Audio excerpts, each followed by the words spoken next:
کیا ایران کے allies Russia اور چائنا اس جنگ میں ایران کے ساتھ کھڑے ہوں گے؟ یہ ایک بہت اہم سوال ہے اور آج ہم اس موضوع پر گفتگو کرنے جا رہے ہیں۔ کیا ایران مغرب کے ساتھ ویسٹ کے ساتھ اپنی سب سے بڑے کنفرنٹیشن میں اکیلا کھڑا ہے، آئسولیٹڈ کھڑا ہے؟ اپنے سپریم لیڈر کے قتل اور امریکہ کی جانب سے اس کی وار مشین اور ملٹری پاور پر مسلسل دباؤ کے بعد ایران اب گلوبل اسٹیج پر بڑی حد تک آئسولیشن کا شکار دکھ رہا ہے۔ اس کے لانگ ٹائم پارٹنرز رشیا اور چائنا اب تک ڈپلومیٹک کنڈمنیشن اور کوشیس کنسرن کے اظہار تک اپنے آپ کو محدود رکھے ہوئے ہیں۔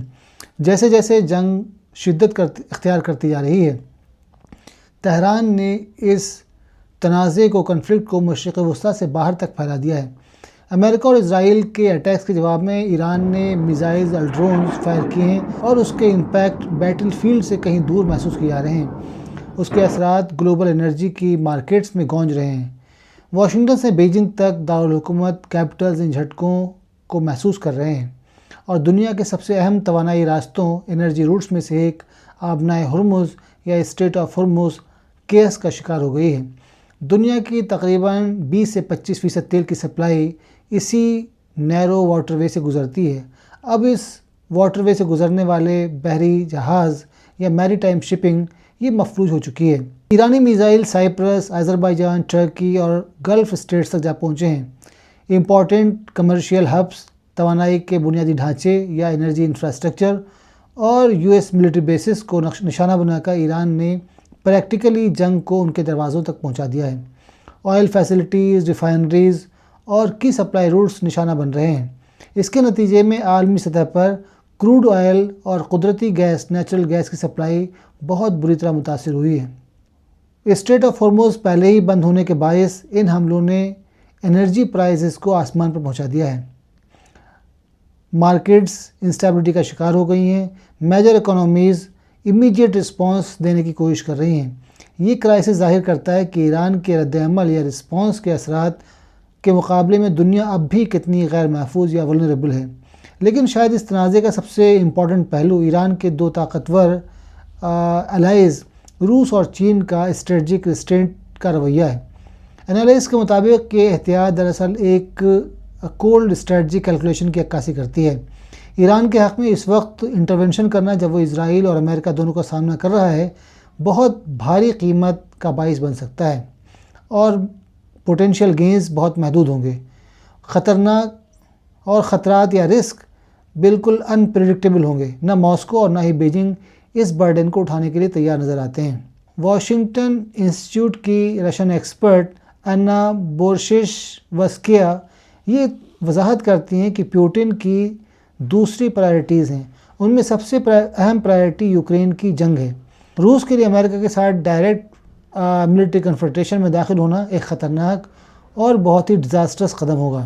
ایک سینئر روسی رشین سورس نے تصدیق کی ہے کہ ایران اور خلیج کے ارد گرد بڑھتی ہوئی کشیدگی ایسکیلیشن پہلے ہی عالمی توجہ کو یوکرین کی جنگ سے ہٹا رہی ہے۔ اس ذریعے کے مطابق یہ تبدیلی جیو پولیٹکس کی ایک حقیقت ہے۔ وہ کہتے ہیں کہ باقی سب کچھ صرف ایک گرے ہوئے اتحادی یا فالن الائی کے بارے میں ایموشنل ریئیکشن ہے۔ کئی برسوں تک بیجنگ اور ماسکو دونوں نے ایران کی ملٹری کیپیبلٹی کو مضبوط بنانے میں مدد کی ہے۔ انہوں نے میزائل، ایئر ڈیفنس سسٹم اور ایڈوانس ٹیکنالوجی بھی اس کو فراہم کی ہے۔ اس کا مقصد ایران کی ڈیٹرنس کیپیبلٹی کو مضبوط بنانا تھا۔ امریکی US ملٹری آپریشنز کو پیچیدہ بنانا بھی اس کا مقصد تھا اور کسی بھی پرابیبل اٹیک کی قیمت بڑھانا تھا۔ لیکن اب اس سپورٹ کی واضح لمٹس نظر آ رہی ہیں۔ چین کئی برسوں سے ویسٹ ایشیا کی مڈل ایسٹ ڈپلومیسی میں گہرائی تک شامل ہو چکا ہے۔ دوسری طرف رشیا نے ایران کو اپنی اینٹی ویسٹرن الائنمنٹ کا ایک اہم پلر قرار دیا ہے۔ لیکن جب یہ جنگ پھوٹ پڑی تو دونوں طاقتیں خود کو کنسٹرینڈ فیل کر رہی ہیں۔ چین گلف انرجی سپلائی اور ریجنل ٹریڈ پر بہت زیادہ ڈپینڈنس کرتا ہے۔ دوسری طرف روس یوکرین میں ایک طویل اور تھکا دینے والی جنگ گرینڈنگ وار میں الجھا ہوا ہے۔